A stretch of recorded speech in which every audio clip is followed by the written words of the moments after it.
Good afternoon, everyone. It is Tuesday, September the 8th, 2020. It is currently 1:58 p.m. Central Time, and I'm coming to you live from Victory Baptist Church, located here in Ovalo, Texas. 55 days, 10 hours, 1 minute, 7 seconds until the 2020 U.S. presidential election. We are 55 days out, 55 days, 10 hours, and 0 minutes now, 54 seconds. We are 55 days, 10 hours, and 50 seconds away from the 2020 U.S. presidential election. I want you to write that down somewhere. 55 days. You don't have to worry about the hours and the minutes, but I was trying to be as specific and as exact as I could be. But we are 55 days and 10 hours out from the 2020 U.S. presidential election. Now, you may have all kinds of opinions about the election. You may have all kinds of thoughts about who should win, who you're going to vote for, and you may be out there trying to convince everyone to vote for the person you think should be elected to be president, or vote for the person you believe should remain president of the United States of America. But I want you to set all of that aside right now. I want you to set that aside. I'm not worried about who you're going to vote for, who you want to win, who do you think is going to win. I want all of that set aside right now, and I want you to think about this. 55 days. 55 days. The 2020 election will take place. Here's my question to you. What happens the day after? When the election is over, it may even happen the same night, but what is going to happen the night of the election or the next day, maybe going into, the morning hours, 1 a.m., 2 a.m., 3 a.m., 4 a.m. What is going to happen the day after the election here in the United States of America? I want you to really be thinking about this, because right now we live in a time, and I think everyone will be able to agree with this, we live in a time of great division. The country is divided politically. The country is divided racially.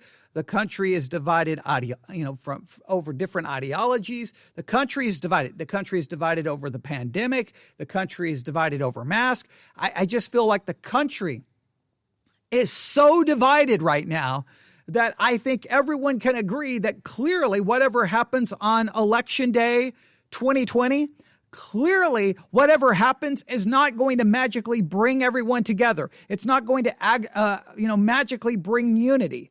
No matter what happens, no matter who wins, I think it's only going to bring the division that is already present. And I think it's just going to push it forward. I think the division will even become greater. And I'll just ask you this question, not try to tell you what I think, but could it possibly be a tipping point that literally begins to tear the country completely and utterly apart?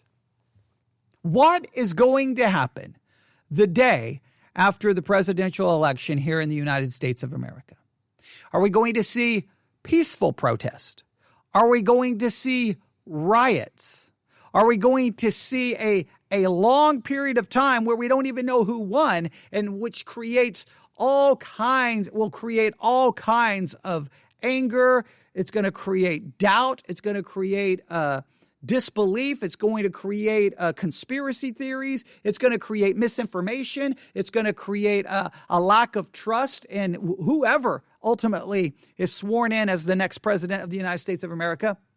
Or if President Trump remains the president of the United States of America. No matter what happens, if there is a long delay before we actually have the results, it looks this way, but now we're waiting for this, and wait, we got to wait for this, and wait, we don't really know about this, and we don't know about this. Look, the amount of distrust, lack of trust, I think it's going to be absolutely crazy. What is going to happen the day after the election? Every person needs to start thinking now about what's going to take place. And depending on where you live, you may even want to be able, call me crazy. If you live in a large city, you may even want to be thinking about where should you be on election day? Where should you even stay there in that big city? Are we going to see major peaceful protests? Or is it going to turn into outright riots, buildings burning, cars being overturned, police in riot gear trying to stop it, those policemen in riot gear being attacked? Is it going to just be absolute, complete, and utter chaos? Or is it just going to be another election where everyone is fearful of it all spiraling out of control and basically nothing significant happens? It's just another election. Some people will agree, some people will disagree, some people will be happy, some people will be sad, and the next day America just continues on. Now that's what we hope for. But considering the way 2020 has gone so far, I'm having a hard time I'm just telling you. I'm having a hard time believing that come election night that we're just going to have an election and the next day everything's just going to move on as normal. I think we have the potential for outright, complete, and utter chaos. I really do. And who knows what's going to happen. Just think of the perfect storm that is forming right now. Just think of the perfect storm. I'll just throw out some ideas. First, if we have a massive second wave of COVID-19. We have a massive second wave that begins to shut the country down. All right. So what do? Do you move forward with the election and just have, mail-in balloting? People just, they're basically voting by mail. If you do that, then you're going to have one side is going to say, we don't trust it. In fact, no matter who wins, the other side is going to say, we don't trust mail-in balloting. We don't trust it. It's fraudulent. This election was fixed. No matter who wins, that is going to occur. All right. Do you dare try to pause the election and say we're going to postpone the election until a later time, until after COVID-19? Oh, well, that will spark absolute craziness and protest and who knows what. So if you say we're not going to have in-person voting because of COVID-19, and we're just going to have mail-in voting, you're going to have whoever loses is going to say it was fixed. Guaranteed. Now, do they just say it's fixed and it's no big deal, or do people take to the streets, massive protest, and chaos ensues? All right. If Donald Trump tried to postpone and say no, we're gonna pause this and we'll do the election later on, chaos will ensue. All right. So that's not going to work. So even if you have in-person voting, there's already going to be a large percentage of people who are going to do mail-in voting. That's being talked about. And how trustworthy is that going to be? Is that going to work? And so here's what a lot of people are thinking. Election night, it may look like a landslide that Donald Trump has won, right? Because it seems, according to how some people are thinking, that most likely Republicans will be more likely to show up for in-person voting than Democrats. Democrats will try to rely on, mail-in voting, where Republicans will show up. So if the Republicans all show up to vote in large numbers on election night, those numbers come in, it's going to look like Donald Trump is winning by a landslide. Then if we have to wait, I don't know how long we wait, week, 2 days, 2 weeks, but at some point, once all of the mail-in voting is counted, all of a sudden the results flip and it shows Trump losing. What happens? Does it turn into craziness? Now, some would argue, well, probably not, because Republicans are probably not as likely to take to the streets and violence. But does it lead to divisions in other ways? Like what takes place? What takes place? I guarantee you this, no matter who wins, Biden, Trump, it doesn't matter who wins. The division that we see now will only intensify. That is a guarantee. When we go into 2021, we're going to be more divided than the country is currently in 2020. No matter what happens. no matter what happens. And there's all of these issues. You've got the pandemic, you've got mail-in voting, you've got all of these different things going on. And as a result of all of these different things happening, they all in and of themselves kind of create a narrative about how to view the election. And it's only going to spark absolute chaos. I really believe, put it this way, even if it doesn't show up in the streets with buildings burning, which I hope it doesn't, I think it's only going to lead to a country that is already divided, becoming more divided, more animosity towards each side, more fighting, more arguing, more debating, more hate, more division. We have to be prepared for that. And the question is, this is the question every Christian has to ask themselves. How do we as Christians ensure that we stay above all of this? We don't get caught up in this arguing and fighting, and that we maintain our focus on proclaiming the gospel. And how does this impact the local church? Are you welcome? Here's a question in 2020. If you go to a church and you don't hold to everyone else's political beliefs, are you still welcomed in that church? Or do you have to find a church where everyone thinks like you politically? Does now finding a church not only involve what do you believe theologically, but I need to know what everyone believes politically? Because if they all believe differently than me politically, I may not be welcome there. Is that even a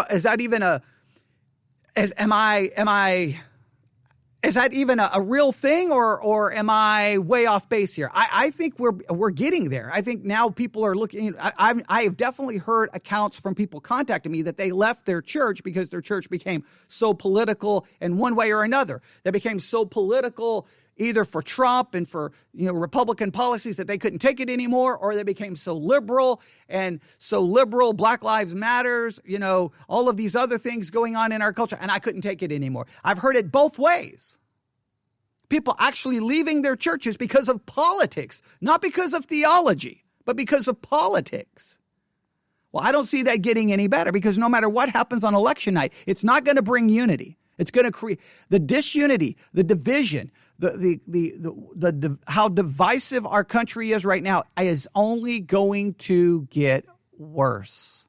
Now, I say all of that because I have an audio clip I want to play for you. Today, I don't even know where I was. I don't know exactly where. I was in my car going somewhere. I think I was going to get food. And I heard this on the radio. And so I got home after I ate. I found the audio clip, and I got it here for you, and I'm going to play it. This comes from American Family Radio. Now, again, I've stated it so many times. American Family Radio is a great example of Christian radio that has been politically hijacked. If you would have heard everything that I heard today on American Family Radio, you wouldn't be able to argue with me, because, yeah, it was some pretty over-the-top, crazy stuff.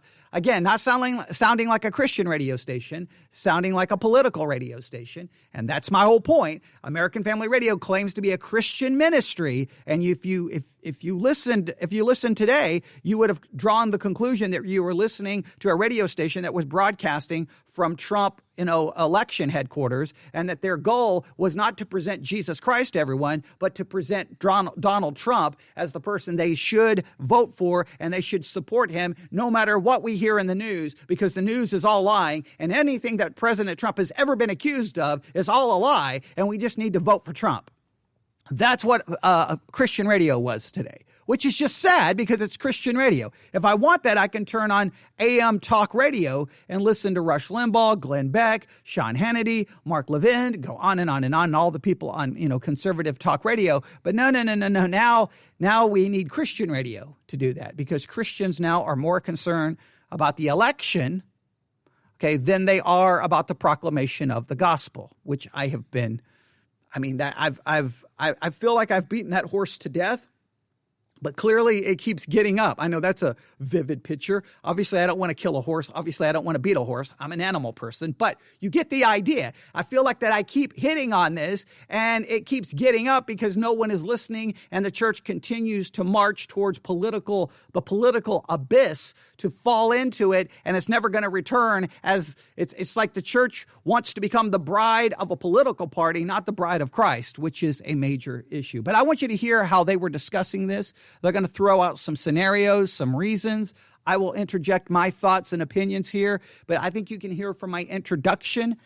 I just believe that we're so divided now that whatever happens in election night is just going to be the tipping point, and then the division is just going to rip apart. And I don't know. I don't know what that looks like. I don't know if it means buildings burning, cars being overturned, riots. I don't know what it looks like. I don't know how it impacts the church. I don't know what's going to happen.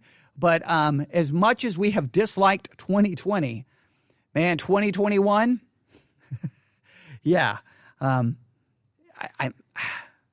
I'm telling you, what we as Christians, we need to be falling on our faces right now, crying out for God to have mercy on us for our sins, to have mercy on us for the sins of our country, and that we need to repent and we need to seek the face of God, because I'm telling you, it just feels like it really does that we're sitting on like 1,000 pounds of explosives, and the fuse has been lit and it's about to explode. You may feel like it's already exploded, but it just feels like that. Now, it's felt like that for a long time in a lot of people's minds, but so maybe nothing's going to happen. I'm hoping for the nothing. I'm hoping it's just an election. Next day, we move on. Inauguration day, everything just moves on. A smooth transition of power. If Trump loses, who knows? I don't know who's going to win right now. Last time I predicted Trump to win. This time my initial thoughts would be there's no way Trump is going to win. There's just no way.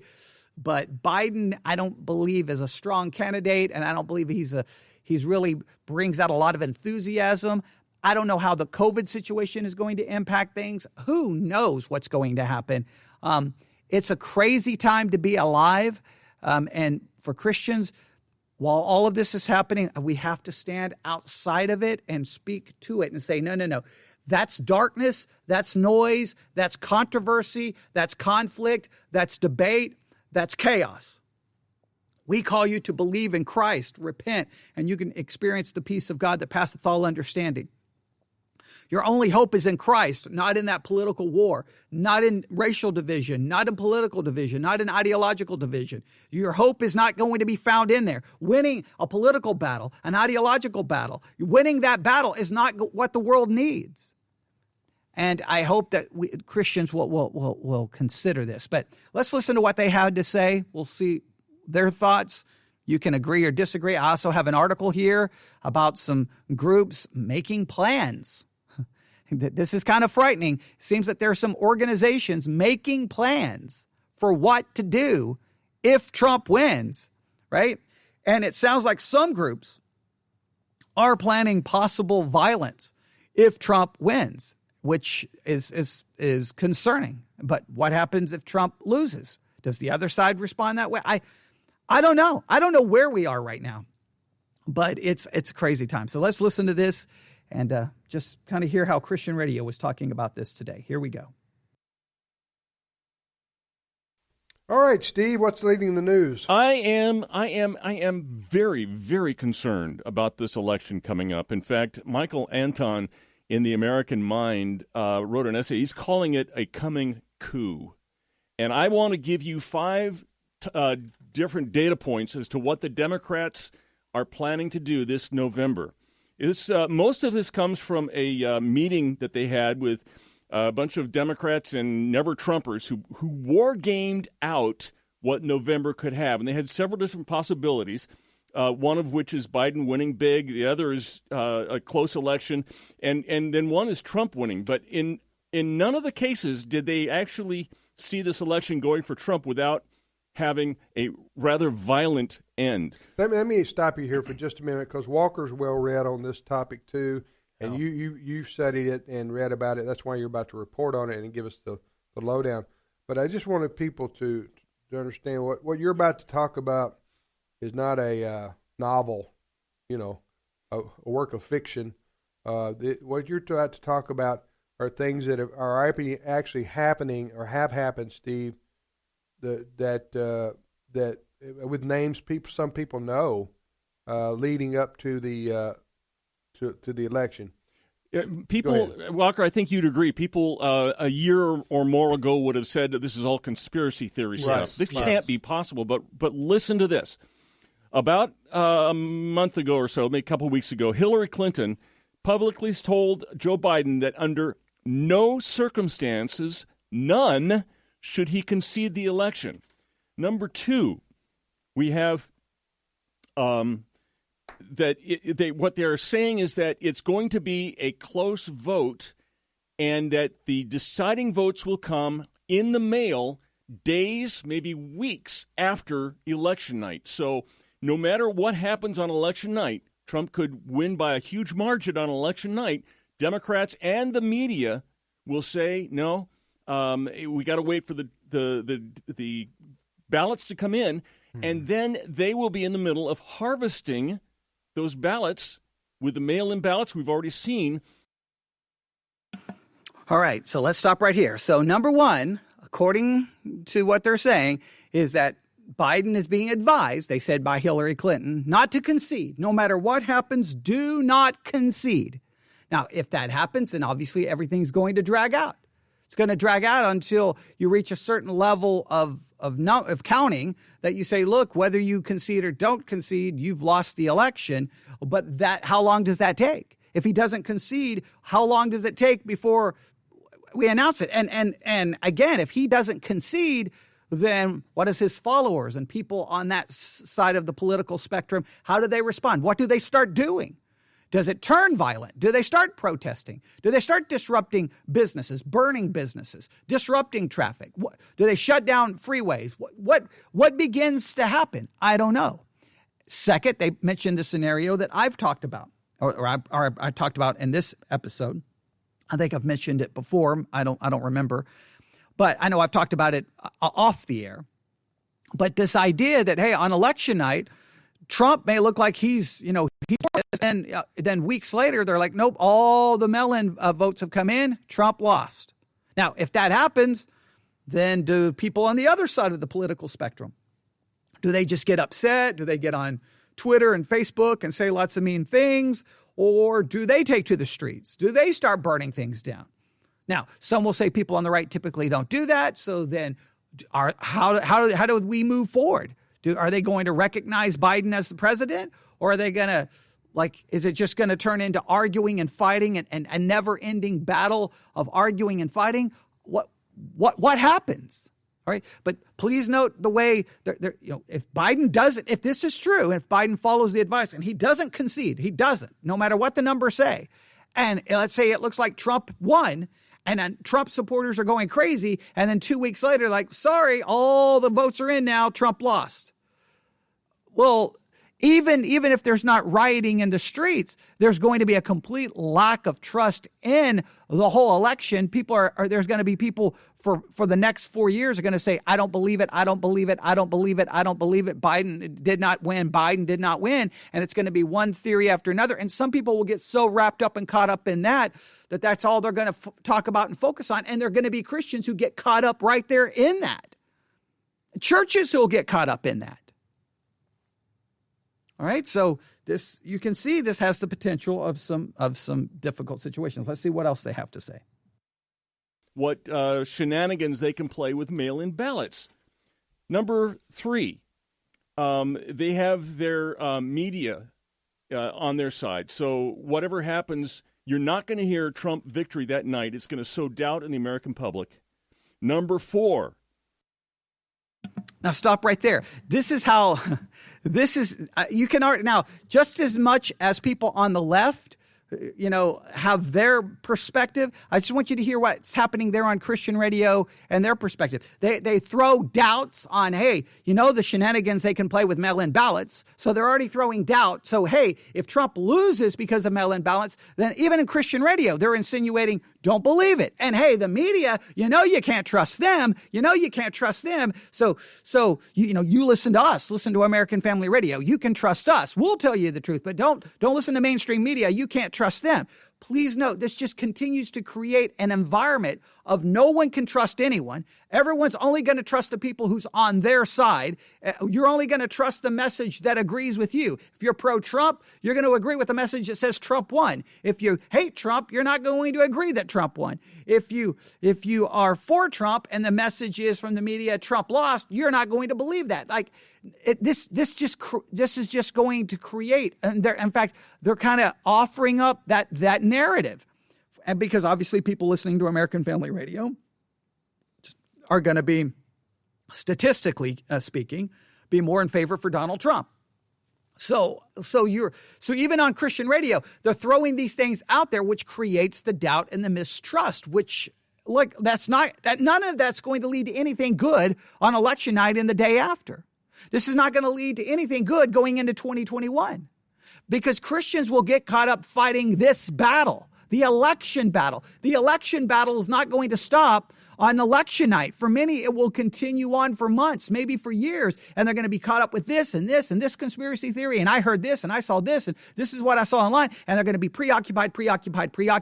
And the more that happens, then the church becomes further and further removed from its mission, its calling, which right now the world needs.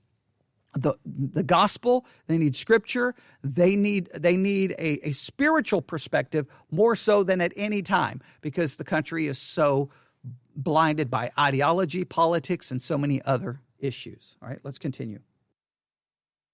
They are seriously talking about the military. And last hour you had Sandy talking about how the Pentagon has gone left. Mm-hmm. People are talking about the military going in and forcibly removing President Trump. And they're saying that even if Donald Trump wins, these Democrat states are saying that, or they're pressuring them to send Democrat electors to the Electoral College, faithless electors.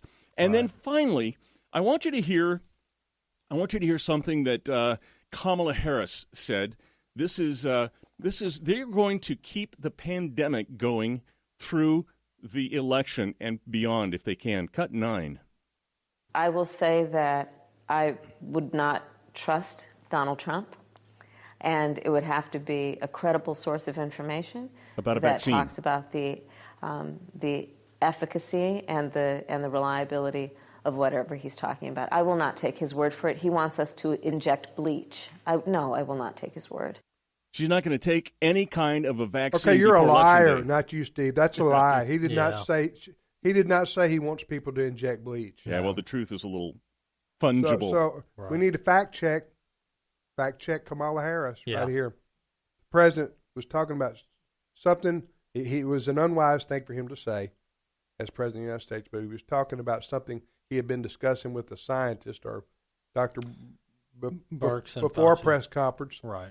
How if you could do this, maybe this would work. Wouldn't that be neat if it worked? He never said inject. He said it would be similar to injecting something like that kills bad bacteria. What he was basically talking about is what antibiotics do. Right. And you inject it and it kills bad so bacteria. So now she's turned this into, he said inject. You hear what she said there. Right. And she's the one saying she's not going to believe anything President Trump says. Right. Because he's the guy who said inject bleach. Yeah. Which is a lie. So you're saying I'm not going to trust the liar because I just lied about what he said. Yeah, and she's saying I won't take the vaccine because basically it's a Trump vaccine. President Trump supports it. That's what she said? Yeah, his FDA is going to approve it, so therefore I'm not going to take it. Which, to that I say, to each your own. You don't have to take it. But Democrats are usually the ones of government intervention, government mandates on things like vaccines and others. So wait a minute. She's saying she won't take, now whether you want to take a vaccine or not for this is, let's put that aside for just a moment, Steve. She's saying, Kamala Harris is saying that President Trump controls the vaccine, therefore she doesn't trust it. Is that what? Those are the words she's saying, but behind that is the message that this pandemic is not going to be over before Election Day. We're still going to be in the throes of it. And by the way, it is President Trump's fault because he didn't deal with this the right way, they say. Yeah. And by the way, also, And I want you to just hear the insinuation here. Like, hey, they're going to keep the vaccine, they're going to keep the pandemic going. Like, hey, this is a Democratic plot. Let's keep this going because this will help us with the election. Well, you see, no matter which side you listen to, left, right, they're all creating their narrative. They're all creating a narrative for when their candidate loses. Hey, it's always a conspiracy. It was a coup. See, if Trump loses, it was a conspiracy and it was a coup to get rid of Trump. You can't trust the election. And if Biden loses, hey, it was all a conspiracy. Trump used Russians. He used China. He did all of this. He lied. He did this to steal the election. No matter who wins, the narratives are already being written for you not to trust the results of the election.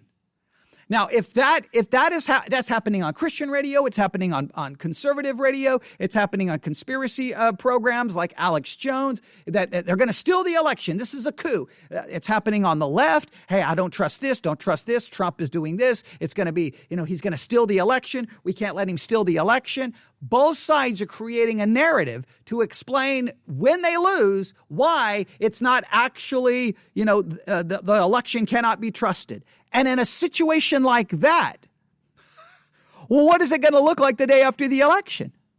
Everyone's creating their own narrative, on both sides. Like if you stand back and you don't get caught up in those sides, you're standing out of it. It's almost humorous. Because it's like, hey, it's like, two kids getting ready to play a game. Well, I just want you to know, I've been a little sore. My back's been hurting and my vision's been a little blurry. Like already making 900 excuses. So when they lose, they can say, well, I told you I wasn't feeling good today. Like just making an excuse for why you're about to lose. Both sides are writing a narrative to say, hey, if we lose, it's not real. We were robbed. This was stolen from us. This was a coup attempt. And guess what? That doesn't help anybody. Doesn't bring the country together. Doesn't bring any unity. It's going to take the division there and rip it absolutely and completely apart. And pastors and churches have to stand there going, wait. Don't let it tear the church apart. Don't let it divide Christians. We can't allow this political chaos to divide the body of Christ. We need to come together unified around the scriptures. Now, I'm not saying we compromise doctrine or theology. Absolutely not. But I'm saying Christians who are like-minded theologically and doctrinally, we need to come together, support one another more so than ever. Because the division, the chaos that's going to ensue outside the walls of the church will impact inside the church in some way, shape, or form. All right, but this is Christian radio, and they're hey, you can't trust her, and you can't. They're throwing out a narrative. Hey, they're going to do mail-in ballots. You know the shenanigans they're going to play with that. Hey. Biden's not going to concede. We may not know the results for 7 or 14 days. And hint, we don't know we can even trust those. And hey, they're going to keep this pandemic going through the election. They're going to do this. They're doing this on purpose. They're doing this to get rid of Trump. I've heard multiple Christians even say, they created the pandemic in order to get rid of Trump. Well, yeah, so the world fell for it. Right. So did someone create an actual pandemic and killed all of these people? Or are you saying that it's all a hoax and everyone is involved in the hoax? Which is it? If you've got proof that someone actually created it to get rid of Trump and they didn't care how many people died and all of these people died, you may want to, get off Twitter. You may want to start contacting every authority that you can because you've got proof that this was, no, you don't have any proof. It's just your theory. And you're going to slander, gossip, and throw out misleading and possibly false information in the name of Christ. Yeah, which is not what you're supposed to be doing as a Christian. All right. Let's see what else they have to say. Don't look for the violence in American cities to quell before the election either, because that also, according to them, is Trump's fault if they can plant all these seeds in the American mind. No matter what happens, the only way I can see this election going smoothly for President Trump is if he wins by such a large margin that none of their cheating counts or would be effective. Right. What cheating? Just like you're talking about like voter fraud, ballot and stuff. harvesting, all of the stuff I just named. Right. Specifically. Now, please note, they're already saying cheating. They're already accusing the other side of cheating. They have already accused the side of cheating. Now, let's do something here. I'm just going to look at something. And I love this. This is on Christian radio. You just accused an entire political party of cheating. Look, and he has yet to give me one substantial fact that proves they're cheating. All right? But this is what Christian radio has turned into. Okay? I'm going to look at something. How trustworthy is mail-in ballots? All right. I did a Google search. First thing that popped up, here's the truth about mail-in voting. Fair, safe, and honest. Published July the 30th, 2020. Public officials can boost confidence by being transparent about their plans.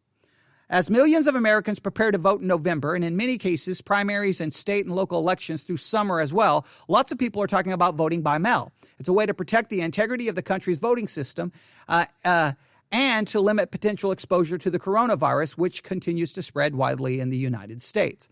I am a political scientist and part of the National Academy of Public Administration working group offering recommendations to ensure voter participation as well as public confidence in the election process and the outcome during this coronavirus pandemic.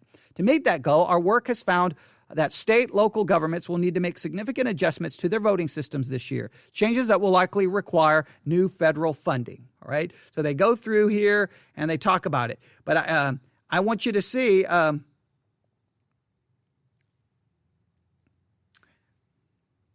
Here's what I'll go through this. Well, voter fraud is rare overall and rare by mail. When fraud does occur, election administrations identify it and take action, correcting election returns and prosecuting those responsible. That's what happened in North Carolina in 2018 when a Republican political activist paid others to collect incomplete absentee ballots so they could be filled out to vote for the Republican candidate. Please note, corruption and fraud, voter fraud, that's happened on both sides. It's not just, Democrats cheat. Republicans never cheat. Well, there you have it. In 2018, Republican political activists paid others to collect incomplete absentee ballots so they could be filled out to vote for the Republican candidate. That was on the Republican side. The activist was arrested, charged, and convicted, and the entire election was invalidated and run again. But overall, election fraud is rare. A database of election fraud reports maintained by the Conservative Heritage Foundation, so this is a conservative group, reports approximately 1,200 allegations of voter fraud, for which there were 1,100 criminal convictions for voter fraud since the year 2000. All right? Of those, only 204 allegations and 143 convictions involved mail-in ballots.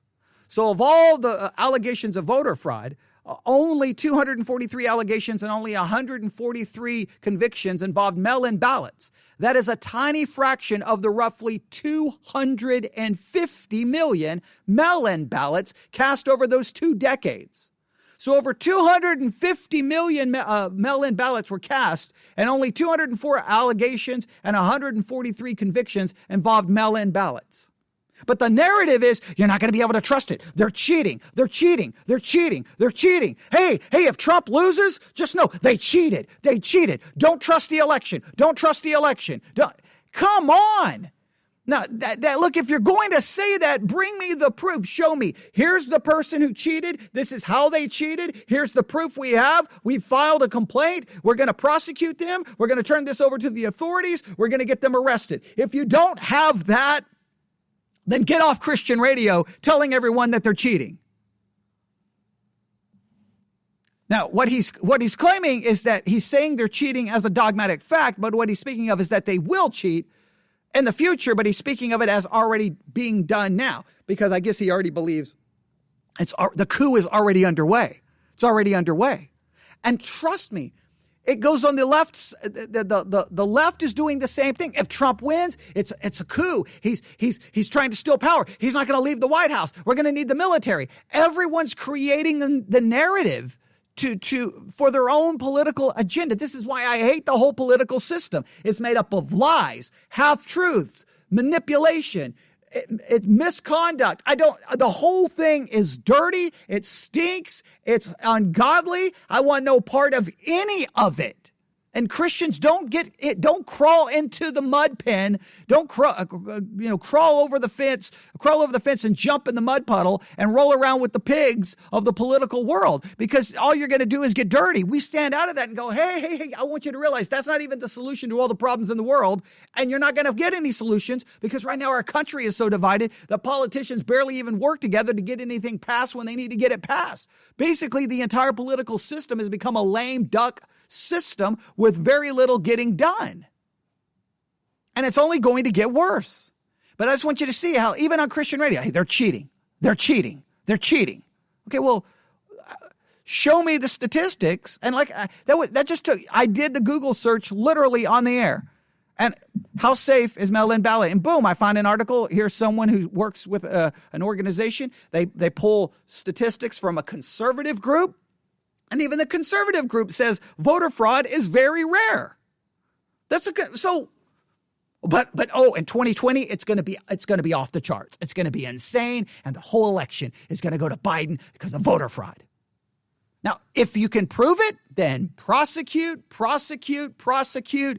out the election, throw him out of office, do whatever you have to do. If you can prove, I don't care. I don't have a side in this. Okay. I'm not even involved in it, all right, because I'm standing outside of it. I'm saying that I don't care who does the cheating. Trump does the cheating. You can catch him doing the cheating. Prosecute. If it's Biden, prosecute. If it's Democrats, prosecute. If it's conservatives, Republicans, prosecute. I don't care. But I'm telling you the narratives are being written every day. They're handing everyone the narrative. And so when your side loses, it's going to be like, I don't trust the election. It's all a fraud. It's all a fraud. That's only going to create more division. All right, let's continue. Voter fraud. Voter fraud is.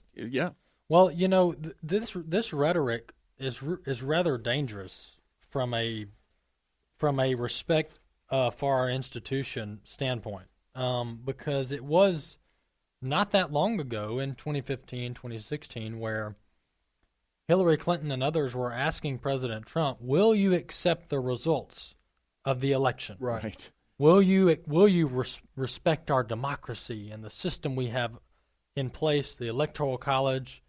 And they were putting the pressure on him as if he was somehow the problem.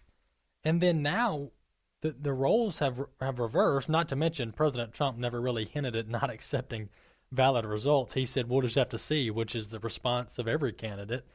And now it's the Democrats that are openly admitting that they're going to dispute the election results at all costs, no matter what. Well, for Hillary Clinton to say to Joe Biden, you don't need to concede under any circumstances, that right there says it all, right? Yeah. It's war. Right. It's resistance. She will not accept. She says we do not need to accept the election results if they go against us. Basically, yes. Yeah. And did she put any caveats on that or any? I mean, that just sounds so. No, she was pretty clear. She said under no circumstance should President Trump. Joe Biden concede? In no circumstance should Biden concede the election. That sounds like she knows what Steve's talking about. Right. And I think Steve mentioned this morning in our meeting. These are the types of schemes that used to be hashed out behind closed doors, and then all of us right-wingers were suspecting of this type of activity and planning, but we could just never prove it. And so then we would get called conspiracy theorists. But now they're openly planning these types of shenanigans, if you want to call it that, out in the open. They're saying we're going to dispute the election results at all costs, no matter what. There will be violence in the streets until we get a just result, which is a Biden victory.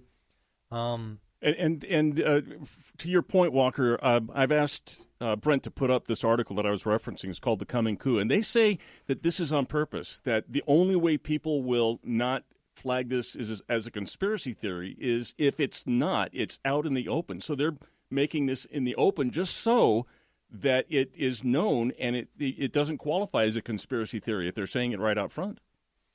Yeah, and it's almost as if they're sending messages to the anarchists and the looters and the violent and the criminals in the streets that are burning down cities.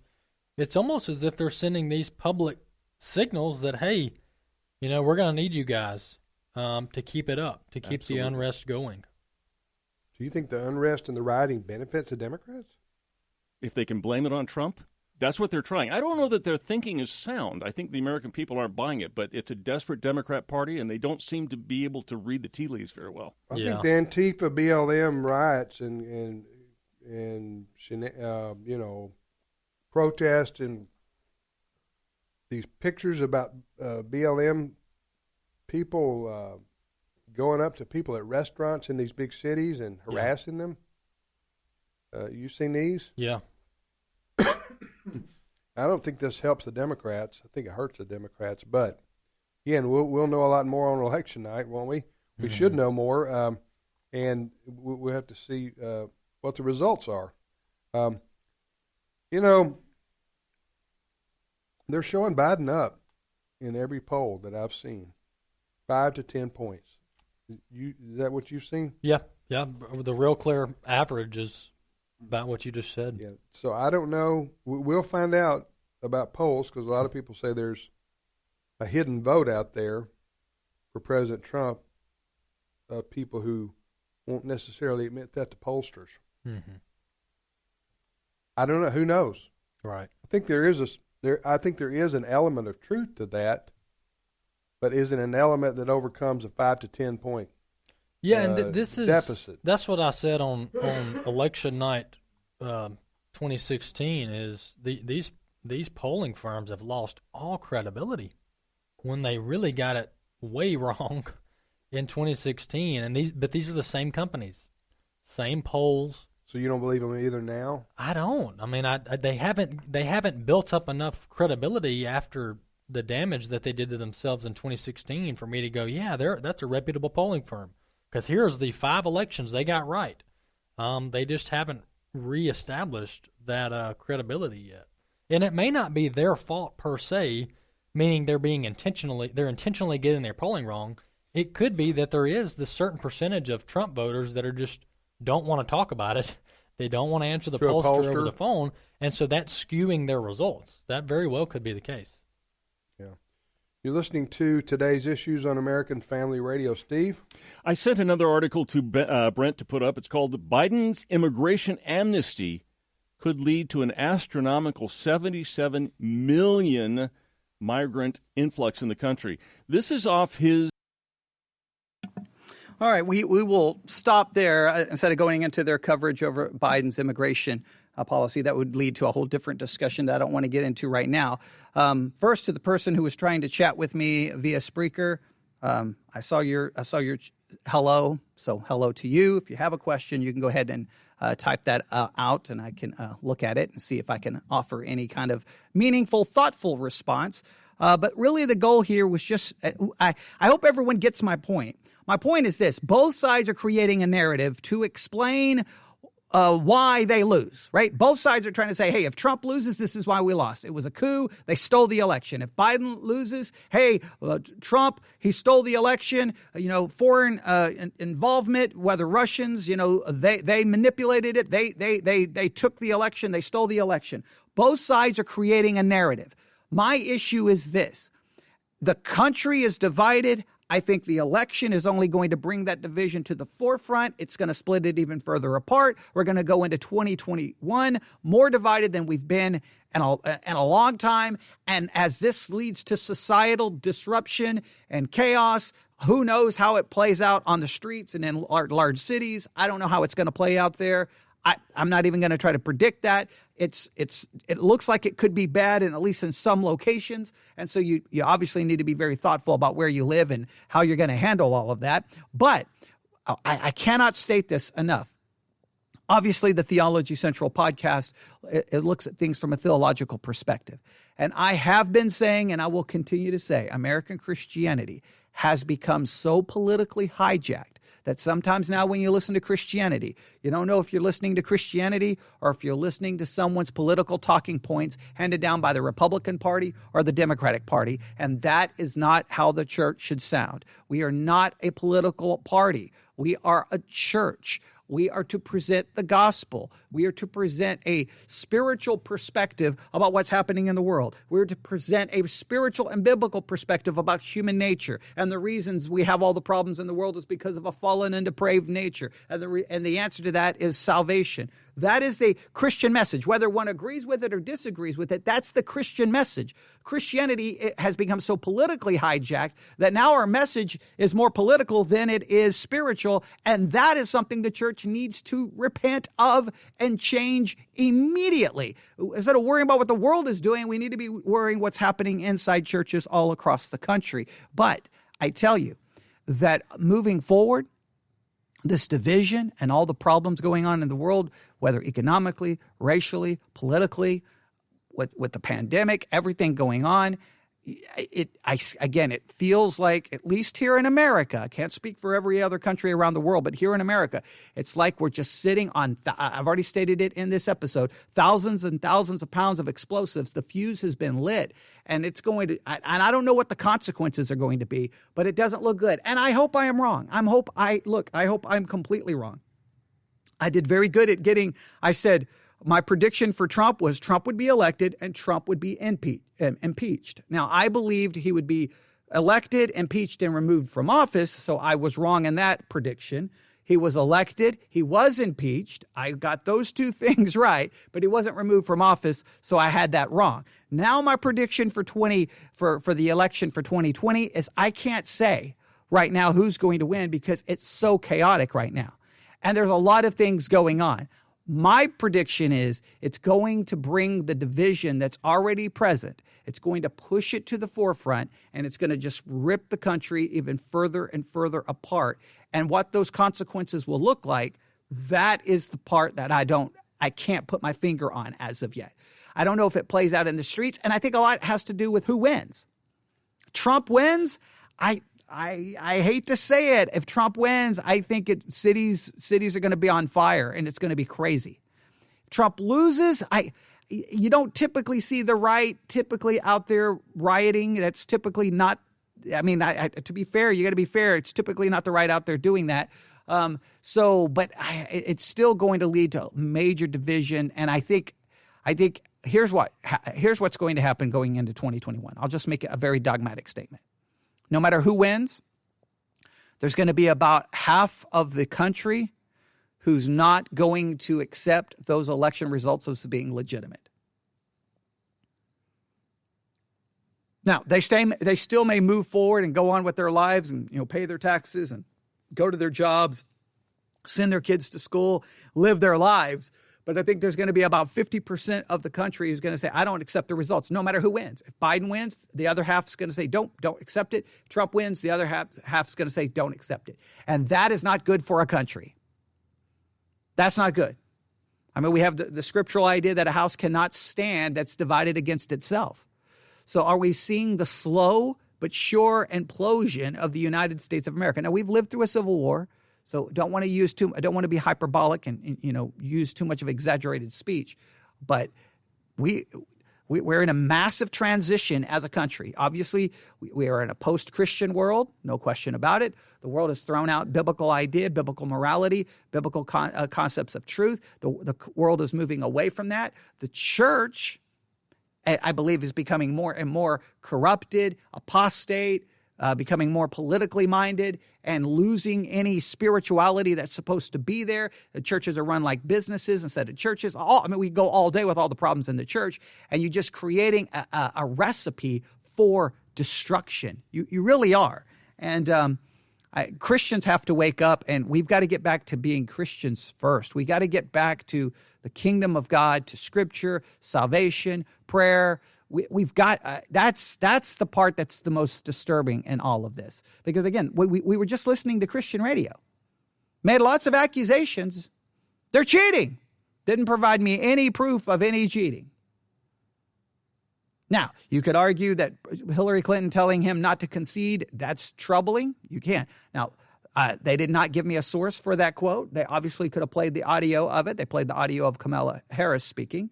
There are definitely issues on both sides, but we are in a weird time, and I just want you to start thinking about what's going to happen. What's going to happen? What's the biblical Christian response? What's going to happen? 55 days. What happens? What happens the day after? That's what I want you thinking about. And you can email me at newsif@yahoo.com. Newsif@yahoo.com. That's newsif@yahoo.com. That's newsif@yahoo.com. And to J. Ron, who sent me a message via the chat, hello to you. Thank you for listening. I rarely check the chat when I'm on the air. I never really do because most people don't communicate with me that way. So I apologize for not getting right back to you. Typically when I'm talking, I'm not even looking at the laptop sitting here next to me. I'm usually looking the opposite direction for some reason. I don't know why. Laptop here, laptop's on my left, I look to the right. I have no idea why. I had an article here about some groups kind of brainstorming about what to do if Trump wins. This was an article talking about people on the left, what they're planning. Some are planning for peaceful protests. Some are predicting, though, that it's going to be chaos and there's going to be rioting. I don't know. I mean, you could argue that's a political ploy, right? Scare everyone to death that, hey, if Trump wins, the country's going to burn, so you better vote for Biden. I'm not, I have no proof that that's what it's being used for, but I mean, some could argue that it is. Again, I'm so far outside of the political ideology. I'm telling you, it's a losing game. It's a losing game, and it's messy, it's dirty, and I hate when Christian radio gets pulled right into it completely. I'll just stop right there. There's so much more I'd like to say, but I just thought I'd bring this to everyone's attention today. Not the typical broadcast. Maybe kind of typical, non-typical, but I heard this. I grabbed the audio, immediately got in my car, drove out here to the church, hooked everything up, and went live. So let's see. I think I just got another message. Yeah, I think. He sent a message saying, start prepping now, Civil War version 2.0. It really does feel that way. It really does feel that way. Now, I know a lot of people have been saying that for a long time, that a civil war is coming. I don't know what this civil war looks like, but I know that we are definitely, we are divided like the North and the South. I mean, there was a clear division, and I think our country is about that divided again. How it plays out, I don't know. It's not. It's troubling. It is troubling, and it doesn't seem to be getting better. Every day it's just more and more division, more and more chaos, more and more trouble, and I don't even know how the election's going to go. I'm telling you, if we get a second wave for COVID, I don't even know what it's going to look like. So, hi to you as well, to the person chatting with me. But I'll stop right there. And wow, what a crazy time. We need to pray. We need to be prepared. We need to be looking forward to you need to be paying attention to what's happening. And I'm telling you, election night 2020, that's going to be I know there's always someone somewhere on the air every day saying this election is going to be historic and it's going to change the course of everything. I think maybe 2020 election may be one of the most historical ones when people write back about American history.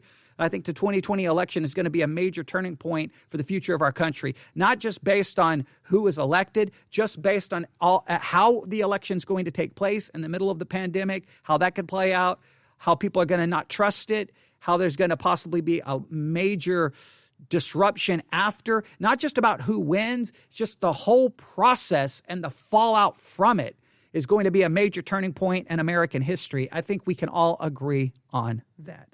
All right. Thanks, everyone, for listening to this kind of impromptu live broadcast today.